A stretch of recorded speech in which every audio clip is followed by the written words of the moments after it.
तो जय हिंद साथियों, आज की इस वीडियो में बात करने वाले हैं एसएससी कांस्टेबल भर्ती परीक्षा। यहाँ पर 22/4/2012 को द्वितीय पाली में पूछा गया क्वेश्चन सभी को डिस्कस करने वाले हैं। तो अगर हमारे चैनल पर नए हैं तो चैनल को सब्सक्राइब करके वीडियो को लाइक जरूर से कर देना। अगर आप भी एसएससी कांस्टेबल भर्ती परीक्षा की तैयारी कर रहे हैं तो आपको बता दें कि जितना जरूरी इसका तैयारी करना है उससे भी ज़्यादा जरूरी इसका प्रीवियस ईयर क्वेश्चन देखना है। इसी के आधार पर आपको क्वेश्चन पूछा जाता है और इसी से आपको पता चलता है क्या पढ़ना है और क्या छोड़ना है। तो आपसे यही रिक्वेस्ट होगा कि वीडियो को अंत तक जरूर देखना है और पूरा मतलब प्रीवियस ईयर क्वेश्चन को लगा कर जाना है। आज की इस वीडियो में हम जीके और जीएस का जो 25 प्रश्न पूछा जाता है उसका फुल सॉल्यूशन कराने वाले हैं। तो आपसे यही रिक्वेस्ट होगा कि वीडियो को अंत तक जरूर देखना है। चैनल पर नए हैं तो चैनल को सब्सक्राइब करके वीडियो को लाइक जरूर से कर देना है। तो सामान्य ज्ञान एवं सामान्य जानकारी 26 नंबर से आपका शुरू हो जाता है। आपसे यही रिक्वेस्ट होगा कि वीडियो को अंत तक जरूर देखना है। तो चलिए 26 नंबर क्वेश्चन देखते हैं। 26 नंबर में पूछा गया था पूंजीवादी अर्थव्यवस्था का प्रमुख विशेषता है। तो पूंजीवादी अर्थव्यवस्था का प्रमुख विशेषता क्या है? तो इसका करेक्ट आंसर हो जाएगा निजी स्वामित्व, यानी कि निजी स्वामित्व होता है। ऑप्शन डी तक करेक्ट आंसर हो जाएगा। तो चलिए नेक्स्ट देखते हैं। नेक्स्ट यहाँ पर 27 नंबर में पूछा ही था अर्थव्यवस्था में श्रम की आपूर्ति किस पर निर्भर करती है। तो श्रम की आपूर्ति अर्थव्यवस्था में किस पर निर्भर करती है? तो इसका करेक्ट आंसर हो जाएगा जनसंख्या पर निर्भर करती है श्रम की आपूर्ति। तो चलिए नेक्स्ट देखते हैं। Option A the correct answer हो जाएगा। तो चलिए नेक्स्ट देखते हैं। नेक्स्ट यहाँ पर 28 नंबर में पूछा है तो उस वक्र का नाम बताइए जो उन उत्पादों की मात्रा को दर्शाता है जिन्हें कोई विक्रेता किसी निर्धारित मूल्य स्तर पर बेचना चाहता है। तो उसे क्या कहा जाता है? तो इसका करेक्ट आंसर यहाँ पर हो जाए मूल्य लागत वक्र, यानी कि मूल्य लागत वक्र कहा जाता है। Option be the correct answer हो जाएगा। तो चलिए नेक्स्ट देखते हैं। नेक्स्ट यहाँ पर 29 नंबर में पूछा था भारत में सर्वाधिक सुबल माध्यम क्या है। तो भारत में सर्वाधिक सुबल माध्यम क्या है आपको बताना है। तो इसका करेक्ट आंसर हो जाए समाचार पत्र सुबल माध्यम है। Option D the correct answer हो जाएगा समाचार पत्र। तो चलिए नेक्स्ट देखते हैं। 30 नंबर में पूछा था प्राचीन युग है। तो प्राचीन युग क्या है? बौद्ध युग, शक युग, मोहम्मद युग या बक्रम युग। तो इसका करेक्ट आंसर क्या हो जाएगा? तो 30 का यहाँ पर करेक्ट आंसर हो जाएगा बौद्ध युग, यानी कि प्राचीन युग में बौद्ध युग है। Option be the correct answer हो जाएगा बौद्ध युग। तो चलिए नेक्स्ट देखते हैं। नेक्स्ट यहाँ पर पूछा गया था 31 नंबर में कई राज्य निम्नलिखित में से किसके बिना अस्तित्व में विद्वान नहीं रह सकता। तो इसका करेक्ट आंसर क्या हो जाएगा? तो इसका करेक्ट आंसर हो जाएगा किसी भी प्रकार का सरकार, यानी किसी भी प्रकार की सरकार के बिना नहीं रह सकता है। Option D the correct answer हो जाएगा। तो चलिए नेक्स्ट देखते हैं। नेक्स्ट यहाँ पर 32 नंबर क्वेश्चन में पूछा गया था भारत में सूती वस्त्र का दूसरा सबसे बड़ा उत्पादक है। तो भारत का सूती वस्त्र का सबसे बड़ा उत्पादक क्या है? दूसरा सबसे बड़ा उत्पादक पूछ रहा है। तो इसका करेक्ट आंसर क्या हो जाएगा? तो इसका करेक्ट आंसर यहाँ पर हो जाएगा Gujarat. Option A the correct answer हो जाएगा गुजरात। तो चलिए नेक्स्ट देखते हैं। नेक्स्ट यहाँ पर 33 नंबर में पूछा गया था भूकंप को दर्ज करने वाला उपकरण कहलाता है। तो यहाँ पर भूकंप को दर्ज करने वाला उपकरण को क्या कहा जाता है आपको बताना है। तो 33 का करेक्ट आंसर यहाँ पर हो जाएगा, सिंपल सा क्वेश्चन है ये सीमोग्राफ को कहा जाता है। सीमोग्राफ कहा जाता है। Option D the correct answer हो जाएगा seismograph. Option D the correct answer हो जाएगा। तो चलिए नेक्स्ट देखते हैं। 34 नंबर में पूछा जाता है नाभिक यानी न्यूक्लियस के बिना किस परिपक्व का स्थान ग्रह कोशिका है। तो किसका स्थान ग्रह कोशिका है आपको बताना है। तो 34 का करेक्ट आंसर यहाँ पर हो जाएगा लोहित कोशिका, यानी लोहित कोशिका। Option be the correct answer हो जाएगा लोहित कोशिका। तो चलिए नेक्स्ट देखते हैं। नेक्स्ट यहाँ पर 35 नंबर में पूछा था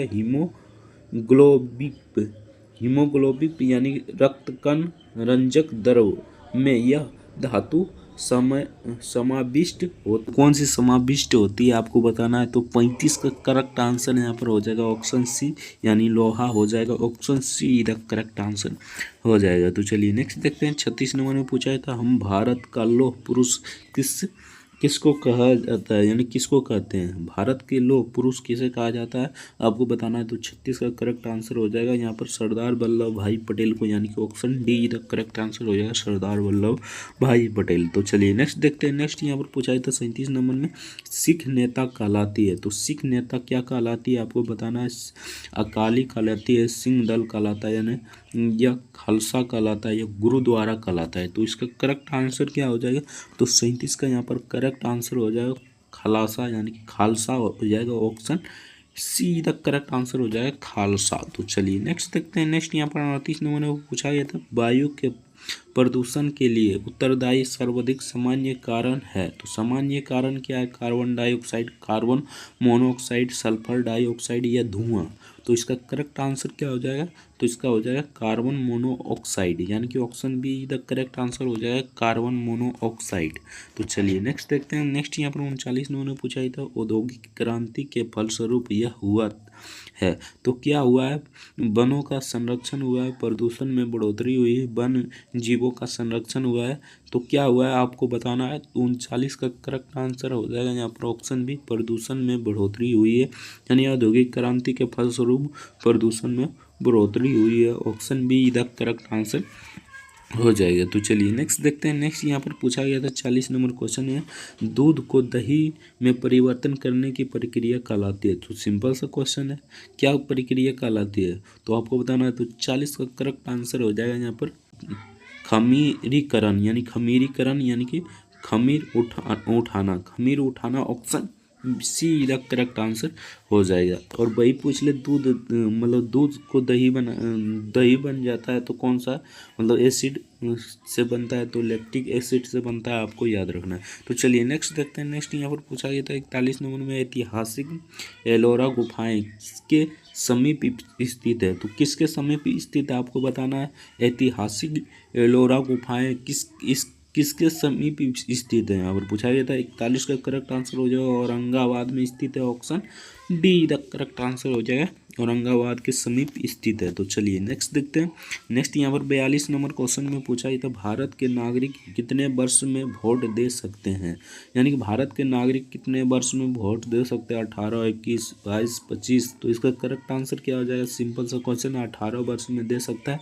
पहले 21 वर्ष था, लेकिन इसे संशोधन करके यहाँ पर 18 वर्ष कर दिया गया है। Option A he the correct answer हो जाएगा। तो चलिए नेक्स्ट देखते हैं। नेक्स्ट यहाँ पर 43 नंबर पूछा था, द सैटेनिक वर्सेस के लेखक कौन है। तो द सैटेनिक वर्सेस के लेखक कौन है आपको बताना है। तो 43 का करेक्ट आंसर यहाँ पर हो जाएगा Salman Rushdie. Option be the correct answer हो जाएगा। तो चलिए नेक्स्ट देखते हैं। नेक्स्ट यहाँ पर 44 नंबर में पूछा था, जीवाश्म जीवों की आयु की गणना की तकनीक इसके द्वारा होती है। तो किसके द्वारा की जाती है, जीवाणु जीवों की आयु की गणना की तकनीक किसके द्वारा की जाती है। तो 44 का यहाँ पर करेक्ट आंसर हो जाएगा रेडियो कार्बन काल निर्धारण द्वारा, यानी रेडियो कार्बन काल निर्धारण द्वारा किया जाता है। Option A the correct answer हो जाएगा। तो चलिए नेक्स्ट देखते हैं। नेक्स्ट यहाँ पर 45 नंबर क्वेश्चन में पूछा था, गुच्छकेसी बीज किसके साथ के बीज होते हैं। तो किसके साथ के बीज होते हैं, गुच्छकेसी बीज किसके साथ के बीज होते हैं आपको बताना है। तो 45 का यहाँ पर करेक्ट आंसर हो जाए लंबे बाल, यानी लंबे बाल के बीज होते हैं। Option A the correct answer हो जाएगा। तो चलिए नेक्स्ट देखते हैं। 46 नंबर में पूछा ही था, वायु में ध्वनि का वेग किस पर निर्भर नहीं करता है। तो वायु में ध्वनि का वेग किस पर निर्भर नहीं करता आपको बताना है। तो 46 का यहाँ पर करेक्ट आंसर हो जाएगा वायु की आर्द्रता या नमी पर निर्भर नहीं करता है। Option D the correct answer हो जाएगा वायु की आर्द्रता पर। तो चलिए नेक्स्ट देखते हैं। नेक्स्ट यहाँ पर 47 नंबर क्वेश्चन में पूछा गया था, डायनोमा किसको परिवर्तित करने के लिए प्रयुक्त किया जाता है। तो डायनोमा किसको परिवर्तित करने के लिए प्रयुक्त की जाती है। तो सिंपल सा क्वेश्चन है, यांत्रिक ऊर्जा को विद्युत ऊर्जा में परिवर्तित करती है, यानी कि option A the correct answer हो जाएगा, यांत्रिक ऊर्जा को विद्युत ऊर्जा में परिवर्तित करता है। तो चलिए नेक्स्ट देखते हैं। नेक्स्ट यहाँ पर 48 नंबर में पूछा गया था, खाली स्थान है, उसके बाद यहाँ पर है से प्रयुक्त प्रयोक्ता बकाया हिसाब पता कर सकते हैं और बिलों का भुगतान कर सकते हैं। इसे क्या कहा जाता है? दूर शिक्षा, ऑनलाइन बैंकिंग, ई कॉमर्स या मल्टीमीडिया। तो इसका करेक्ट आंसर क्या हो जाएगा? 48 का यहाँ पर करेक्ट आंसर हो जाए ई कॉमर्स, यानी कि option see the correct answer हो जाए ई कॉमर्स। तो चलिए नेक्स्ट देखते हैं। नेक्स्ट यहाँ पर पूछा गया था 49 नंबर में, किसी श्रेणी में सभी ऑक्सीकरण स्थितियों में नाइट्रोजन विधि प्रकार के यौगिक बनाती है। तो किस प्रकार के यौगिक बनाते हैं? तो 49 का करेक्ट आंसर हो जाएगा -3 - यौगिक बनाते हैं। Option be the correct answer हो जाएगा। तो चलिए नेक्स्ट देखते हैं। यहाँ पर पूछा गया था 50 नंबर में, C6H14 का अलग उच्च सजातीय है। तो क्या अलग उच्च सजातीय इसका कौन है? तो इसका करेक्ट आंसर यहाँ पर हो जाएगा, यहाँ पर देख लीजिए C7H16 उच्च सजातीय है। Option D the correct answer हो जाएगा। तो यहाँ से आपका प्रश्न यानी कि जीके जीएस का प्रश्न समाप्त हो जाता है। तो आपका कितना प्रश्न सही हुआ कमेंट करके जरूर बताना। चैनल पर नए हैं तो चैनल को सब्सक्राइब करके वीडियो को लाइक जरूर से कर देना। अगर चैनल पर नए हैं तो चैनल को भी सब्सक्राइब जरूर से कर देना। तो चलिए मिलता है नेक्स्ट वीडियो में, तब तक के लिए जय हिंद जय भारत, वंदे मातरम। वीडियो देखने के लिए बहुत बहुत धन्यवाद।